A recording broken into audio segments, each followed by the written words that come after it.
মালাবদল শেষে মধুমিতাকে আদর করলেন স্বামী দেবমাল্য চক্রবর্তী। আর এই ভিডিও নেট মাধ্যমে তুমুল ভাইরাল। বন্ধুরা, স্কিপ না করে শেষ পর্যন্ত দেখতে থাকুন। আর একটি বিশেষ অনুরোধ, দয়া করে আমাদের চ্যানেলটিকে সাবস্ক্রাইব করে পাশের বেল আইকনটিতে ক্লিক দিয়ে রাখুন, যাতে সব ধরনের আপডেট খবর সবার আগে আপনি পেয়ে যান। সরস্বতী পুজোর রাতে জীবনের নতুন অধ্যায় শুরু করলেন কলকাতার জনপ্রিয় অভিনেত্রী মধুমিতা সরকার। ছোটবেলার বন্ধু দেবমাল্য চক্রবর্তীর সঙ্গে বিয়ের পিড়িতে বসলেন ছোট পর্দার পরিচিত মুখ, দর্শকের প্রিয় পাখি। ছোট পর্দায় বহুবার কনের সাজে দেখা গেলেও নিজের বিয়ে নিয়ে আলাদা আবেগ ছিল এই অভিনেত্রীর। বিয়ের দিন সেই অনুভূতির কথাও ভাগাভাগি করে নেন মধুমিতা সরকার। তিনি তার বিয়েতে একেবারে ঐতিহ্যবাহী বাঙালি সাজেই ধরা দেন।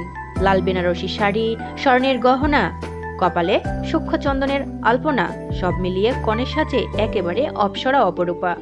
মধুমিতার বিয়েতে উপস্থিত ছিলেন ঘনিষ্ঠ বন্ধু ও ইন্ডাস্ট্রির পরিচিত মুখেরা।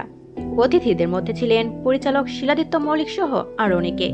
কনের সাজে মধুমিতার সঙ্গে তোলা ছবি তারাও সামাজিক যোগাযোগ মাধ্যমে ভাগ করে নিয়েছেন, যা রীতিমতো ভাইরাল ও নজর কেড়েছে অনুরাগীদের। মধুমিতা দেবমাল্যর বিয়ের মেনুতে ছিল মোগলাইয়ের খাবারের আয়োজন, সঙ্গে ছিল আধুনিক নানা পদ। জানা গেছে বিরিয়ানি থেকে ফিশ ফ্রাই, রেশমি কাবাব ছিল মেনুতে, বাদ যায়নি হারিয়ালি কাবাবও।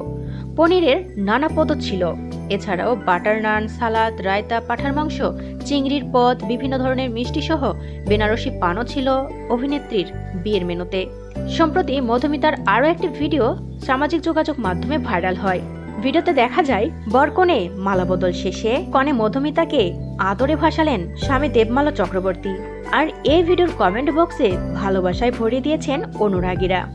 প্রসঙ্গত, এটি ছিল মধুমিতা সরকারের দ্বিতীয় বিয়ে।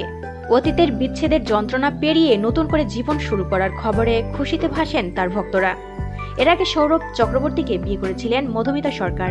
2019 সালে তাদের সম্পর্কের ইতি টানেন। এরপর দীর্ঘ সময় একা থাকেন এই অভিনেত্রী। 3 বছর আগে দেবমাল্যের সঙ্গে নতুন সম্পর্কে জড়ান তিনি। মাঝে তাদের দীর্ঘ সময় যোগাযোগ ছিল না, পরে সেই যোগাযোগ পুনঃস্থাপন হতেই নতুন জীবনে শুরু করলেন। প্রিয় বন্ধুরা, মধুমিতা সরকারকে আপনাদের কেমন লাগে অবশ্যই কমেন্টস করে আমাদের জানিয়ে দিন। আর পরবর্তী আপডেট নিউজ সবার আগে পেতে হলে আমাদের চ্যানেলটি সাবস্ক্রাইব করে পাশের বেল আইকনটি অন রাখুন। এতক্ষণ সাথে থাকার জন্য ধন্যবাদ।